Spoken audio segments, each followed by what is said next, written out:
जय श्री कृष्ण मित्रों, केम छो? मजामां ने आजे आपणे मस्त मजानुं आपणे मसाला पनीर बनावीशुं।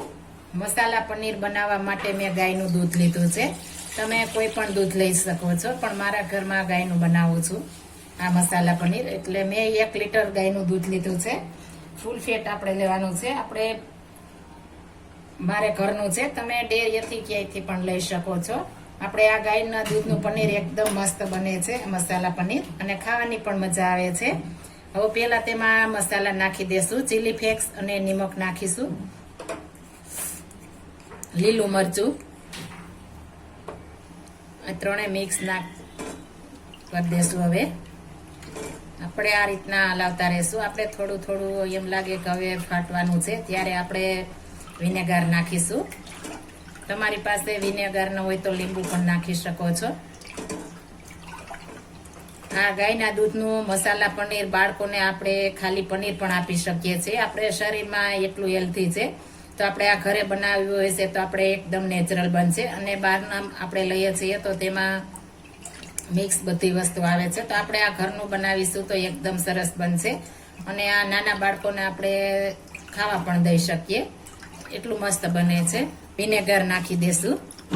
આપણે થોડું થોડું નાખતા જશું ને મિક્સ કરતા જશું, એટલે એકદમ સરસ આપણું પનીર બને। આપણે ફરું થોડું વિનેગર નાખીશું અને આપણે ચમચો સતત ચલાવતા રહેશું, એટલે એકદમ સરસ સ્મૂથ બને। આપણે આ રીતના એકદમ સરસ ફાટી જવા દેવાનું છે। આપણે વિનેગર અથવા લીંબુ નાખીશું તો એકદમ સરસ ફાટી જશે। હવે આપણે સરસ પાણી છૂટું પડી ગયું છે। આ રીતના પાણી છૂટું પડવું જોઈએ, ત્યારબાદ જ આપણે ગેસની ફ્લેમ બંધ કરીશું। આ રીતના બંધ કરી દઈશું। આ રીતના જારો અથવા સ્ટેનર રાખી દેવાનું છે, તેમાં આપણે કોટનનું કપડું રાખી દઈશું અને જે આપણે દૂધ ફાડ્યું છે તે આમાં નાખી દેવાનું છે, એટલે આપણું એકદમ મસ્ત આ પનીર બનશે। અને નાના બાળકોથી લઈને મોટા બધાને ભાવશે તેટલું મસ્ત આ પનીર બને છે।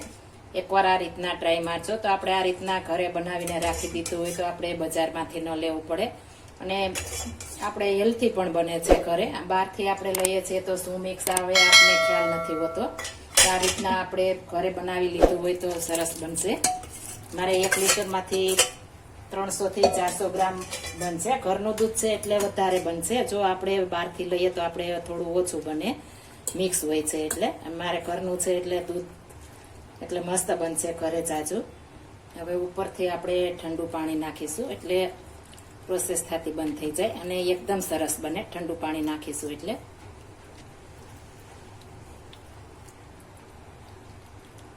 આ રીતના આપણે ઠંડુ પાણી નાખી દેવાનું છે। આપણે ધીમે ધીમે વિનેગર નાખીશું એટલે આપણે એકદમ નાની કણી થશે। મોટી કણી થશે તો આપણું પનીર સરસ નહીં બને, એટલા માટે આપણે નાની કણી થાય એ રીતના કરવાનું છે, એટલે બને પણ એકદમ સરસ। અને હવે આને આપણે નીચોવી લેશું આ રીતના, અને આપણે આ પાણી નીચે નીકળવું હોય ફેંકી નથી દેવાનું, તે આપણે રોટલીના લોટ બાંધવામાં, દાળમાં, ભાતમાં બધે ચાલે, અને આપણે ગુણકારી પણ છે એટલા માટે આપણે ફેંકવાનું નથી। આનો હું રોટલીનો લોટ બાંધી લેશું। હવે આને આપણે બીજામાં વજન દઈને રાખી દેશું। હવે આપણે આ રીતના રાખીને પ્લેટમાં હાથે રાખી દેશું અને તેની માથે આપણે વજન રાખી દેવાનું છે। આપણે 2 થી 3 કલાક માટે આમણમ રહેવા દેશું વજન રાખીને, એટલે આપણે એકદમ મસ્ત પનીર બની જશે। આપણે 4 કલાક થઈ ગઈ છે, આપણે હવે તપાસી લેશું। એકદમ સરસ આપણું પનીર તૈયાર થઈ ગયું છે। આપણે એકદમ દાણેદાર અને મસ્ત મજાનું તૈયાર થઈ ગયું છે। આપણે એકદમ સરસ અને મસ્ત મજાનું આપણે પનીર તૈયાર થઈ ગયું છે। આ પનીર તમે લાંબા સમય સુધી સારું રાખી શકો છો। આપણે ફ્રીઝરમાં મૂકી દઈશું તો 6 મહિના સુધી આ મસાલા પનીરને કંઈ થતું નથી, એટલા માટે આપણે આ રીતના બનાવશું તો આપણે સ્ટોર પણ કરી શકશું અને નાના બાળકોને પણ દઈ શકશું। નાના મોટા બધા ખાઈ શકે તેવું આપણે પનીર તૈયાર થઈ ગયું છે।